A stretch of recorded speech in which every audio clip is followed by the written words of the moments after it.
រឿងភូមិឃុំមានសុវត្ថិភាព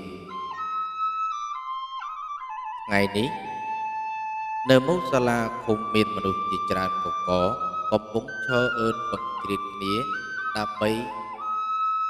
មើលសេចក្តីប្រកាសមួយសិដ្ឋានិងប្រុចបានចេញពីសាលាហើយដើរកាត់ទីនោះពួកគេឆ្ងល់ក៏នាំគ្នាចូលទៅទីនោះហើយក៏បានសួរទៅមីងម្នាក់នោះថាសុំទោសមីងតើគេកំពុងធ្វើអ្វីអូក្មួយគេកំពុងមើលសេចក្តីប្រកាសព័ត៌មានថ្មីដែលមេឃុំទើបតែបិទផ្សាយឲ្យប្រជាពលរដ្ឋនៅឃុំយើងដឹងប្រុចសួរបន្តទៀតថាតើព័ត៌មានអ្វីទៅមីងគឺជាព័ត៌មានស្ដីអំពីភូមិឃុំមានសុវត្ថិភាពណាក្មួយតើភូមិឃុំមានសុវត្ថិភាពនោះមានន័យដូចម្ដេចទៅមីងអូល្អណាស់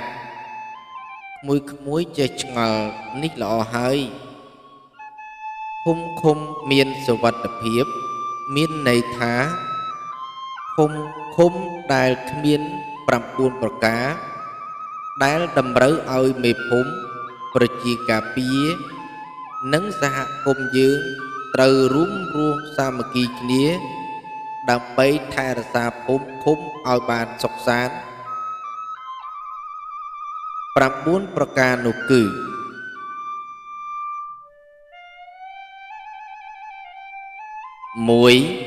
គ្មានអំពើ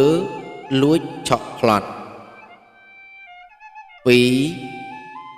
គ្មានការផលិតចែកចាយ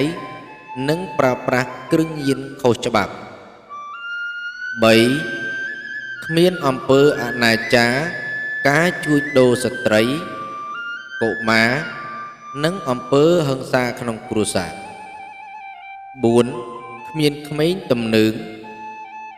5គ្មានការលេងល្បែងស៊ីសងគ្មានការប្រើប្រាស់អាវុធខុសច្បាប់និងបទល្មើសគ្រប់ប្រភេទ6គ្មានគ្រោះថ្នាក់ចរាចរណ៍7គ្មានគ្រោះថ្នាក់ដោយសារគ្រឿង